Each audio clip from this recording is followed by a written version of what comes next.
ఇది కూడా పూర్తి చేసిద్దని చెప్పి మీ ద్వారా సభ్యులకు తెలియజేస్తున్నాను. ఎల్ఓపి గారు చెప్పండి. ఎల్ఓపి గారు. అధ్యక్ష, ఈ నిన్నటి నుంచి ఒకే అంశం మీద డిఎస్సి మీద జరిగిన అవకతవకల మీద చర్చించాలి, సభలో చర్చించాలి, దాని మీద ఎంక్వైరీ జరగాలని చెప్పి నేను డిమాండ్ చేస్తున్నాం. ఇవాళ ప్రధాన పత్రికల్లో శాసనసభలో మాట్లాడారు అది మరి ఇక్కడ మాట్లాడడానికి ఎందుకు ఆడుతున్నారో మాకు అర్థం అవట్లేదు. ఎందుకంటే ఆయన వెనకెందుకు వేస్తారో మాకు అర్థం అవట్లేదు. వాస్తవ విషయాలు అక్కడ చెప్పిన ఇక్కడ చెప్పొచ్చు కదా, ఇది చెప్పొచ్చు కదా. దీని తర్వాత చేస్తామని చెప్పి విద్యామంత్రి గారు ఉన్నారు కదా, విద్యామంత్రి గారు చెప్పానండి. అక్కడ చెప్పిన ప్రకటనలు ఎక్కడైనా సరే బయటైనా ఇంటైనా ఎక్కడైనా మాట్లాడతామని చెప్పారు కదా, చెప్పండి ఆ మాట ఎక్కడ. మేము అడుగుతున్నాం కదా, మా ప్రశ్నకు సమాధానం చెప్పండి. అందుకు మెగా డిఎస్సి మీద డిస్కషన్కి మీరు సమయం కేటాయించాలి. ఈ ప్రశ్నోత్తరాలు వాయిదా వేసినా సరే మాకు ఇప్పుడు దాని మీద చర్చించాలి. అది మా తాలూకా విన్నపం. దాని మీద తిరస్కరించడం జరిగింది. మీరు వేరే ఫార్మేట్లో రండి, లేదంటే మళ్ళీ ఒకసారి బీఎస్సీ పిలుస్తాను, బీఎస్సీలో మీరు డిసైడ్ చేసుకోండి. అంతే తప్ప మళ్ళీ మీరు ఒక్కసారి తర్వాత దాన్ని అలౌ చేయడం జరగదు. మీరు వేరే ఫార్మేట్లో రండి, లేకుంటే కనుక బీఎస్సీలో డిసైడ్ చేసుకోండి. Please sir. Speaker chairman sir, మీరు అనుమతిస్తే సార్. ప్రతిపక్ష నాయకుడు లేస్తే కాస్త గౌరవ సభ్యుల్ని కొంచెం చైర్మన్ గారి మీద పడకండి, కాస్త హుందాగా పక్కకు జరగండి. వారు చాలా స్నేహశీలి, మనందరితో చైర్మన్ గారు బాగుంటారు. అట్లని మనం ఆ చైర్లో కూర్చున్నప్పుడు వారి మీద పడేటువంటి అడ్వాంటేజ్ తీసుకోకూడదు అనేటువంటిది ఇది మన సంస్కృతి, మనం నేర్చుకున్నటువంటి సంస్కృతి. ఇప్పుడు చైర్ని ఏ రకంగా మీరు అవమానిస్తున్నారు పబ్లిక్ గా అనేది అర్థమవుతా ఉంది. మనం నేర్చుకున్న సంస్కృతి ఇది అధ్యక్ష. నంబర్ 1, వారు రిప్లై అవుతుంటే కూర్చుంటారు. అది వినండి. డిఎస్సి మీద చర్చించడానికి అధ్యక్ష వాళ్ళ ఉద్దేశం చాలా స్పష్టంగా అర్థమైంది. మాట్లాడేకేం లేదు, అల్లరి చేసుకుని వెళ్ళిపోవాలని. అరే ఆయన ఏదో లేవనెత్తాడు, మేము క్లియర్ గా చెప్పదలుచుకున్నాం.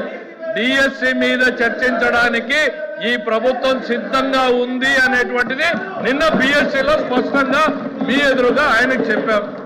వాళ్ళ మెంబర్స్ కూడా చెప్తున్నాను అధ్యక్ష, వాళ్ళు వినుండరు. దయచేసి వాళ్ళ మెంబర్స్ ఇంటే అర్థమవుతుంది అధ్యక్ష. తమరు ఉండాల్సిన దగ్గర ఫర్మ్ గా ఉండాలి అధ్యక్ష. కొంచెం తమరు ఫర్మ్ గా లేకపోతే సభ జరపడం కూడా కష్టమవుతుంది అధ్యక్ష.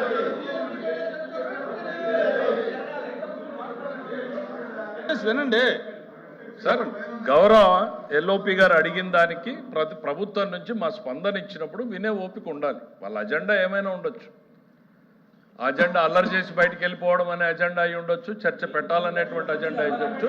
గవర్నమెంట్ వారి సైడ్ నుంచి నిన్న తమరి సమక్షంలో చాలా డీటెయిల్డ్గా మా వాయిస్ని వినిపించాం. డిఎస్సి మీద చర్చించడానికి ఈ ప్రభుత్వం సిద్ధంగా ఉంది. నువ్వు వచ్చి కూర్చొని చెప్తారా మీరు లెజిస్లేటివ్ అఫైర్స్ మినిస్టర్ చెప్పేటప్పుడు ప్రభుత్వ ఆలోచనని వినకుండా మీరు డిక్టేట్ చేయాలనుకుంటే జరగదు. ఇంపాసిబుల్. ప్రజలు ఎవరు ప్రభుత్వాన్ని నడపాలి అనేటువంటి నిర్ణయాన్ని ప్రజలు డిసైడ్ చేశారు. ప్రభుత్వాన్ని ఎట్లా నడపాలి, ఏ సబ్జెక్టులు తీసుకురావాలనేది ప్రభుత్వం చాయిస్.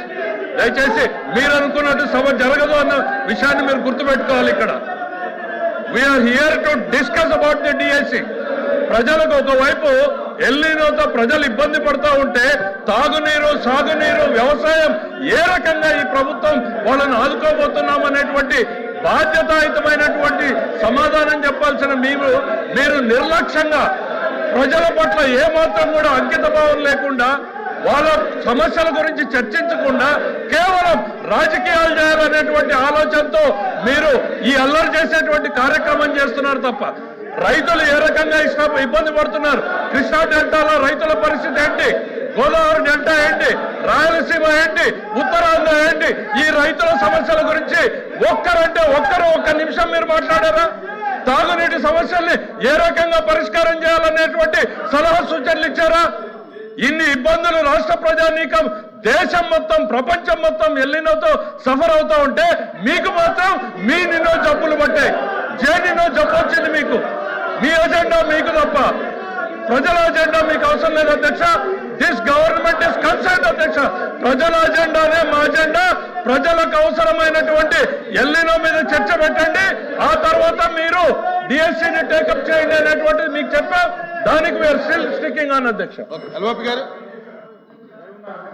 లెజిస్లేటివ్ అఫైర్స్ మినిస్టర్ గారు రాష్ట్రం మీద రాష్ట్ర ప్రజల మీద ఎంత అభిమానాన్ని చూపెడుతున్నారో మేము చూసాం. మరి ఈ అభిమానం అసెంబ్లీలో ఏమైంది అధ్యక్ష? ముందు డిఎస్సీ అక్కడ చర్చించిన తర్వాత ఏదైనా చర్చించారు కదా, మరి అక్కడ ఏమైంది అంటే అక్కడ లేదా ఇక్కడ వచ్చిందా? మేము మొదటగా ఎజెండాలో పెట్టింది మేము, వ్యవసాయం మీద చర్చించాలని అడిగింది మేము.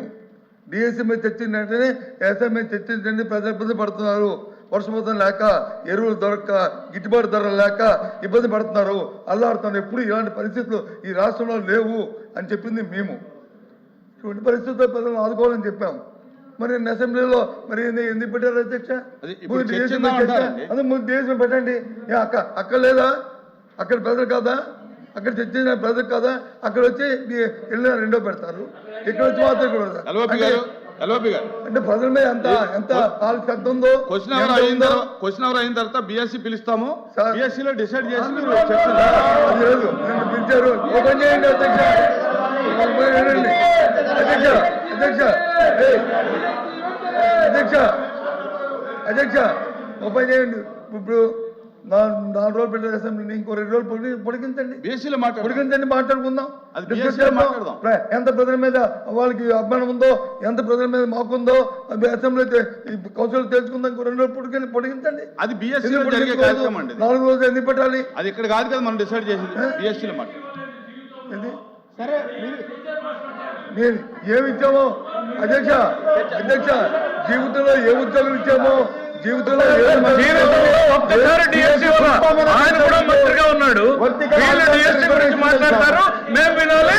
వాళ్ళందరూ గౌరవ సభ్యులు పైనకెళ్ళి డిఎస్సీ గురించి మాకు చెప్తారు, మేము వినాలి. అరే తెలుగుదేశం అంటేనే డిఎస్సీ 1 కాదు 2 కాదు 3 కాదు 4 కాదు 14 సార్లు డిఎస్సీ ఇచ్చింది Telugu Desam party. మీరేమిచ్చారు?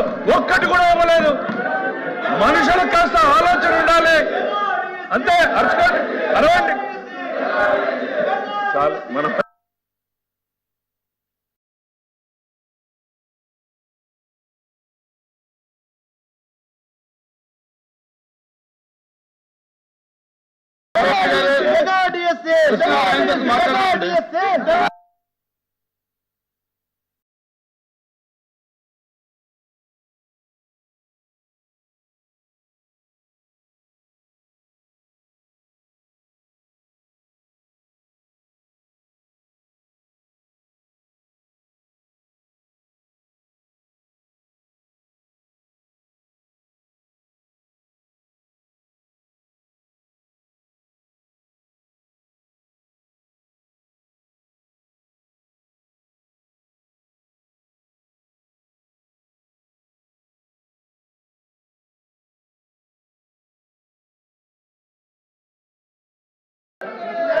Sir question hour నడుపుతానంత మరి చెప్పినప్పుడు దయచేసి కొంచెమైనా అర్థం చేసుకుని సహకరించి బిఎస్సీ పిలుస్తా అన్నారు, బిఎస్సీలో చర్చించుకుందాం. ఎందుకు సభని డిస్టర్బ్ చేస్తున్నారు అనేటువంటిది నేను అడుగుతా ఉన్నాను.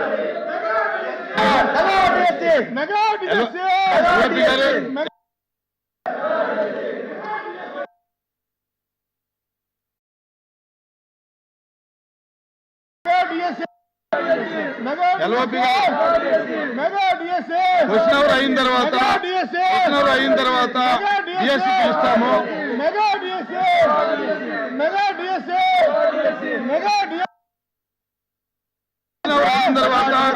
క్వశ్చన్ అవర్ అయిన తర్వాత బిఎస్సీ పిలుస్తాము, బిఎస్సీలో మీరు డిసైడ్ చేయండి.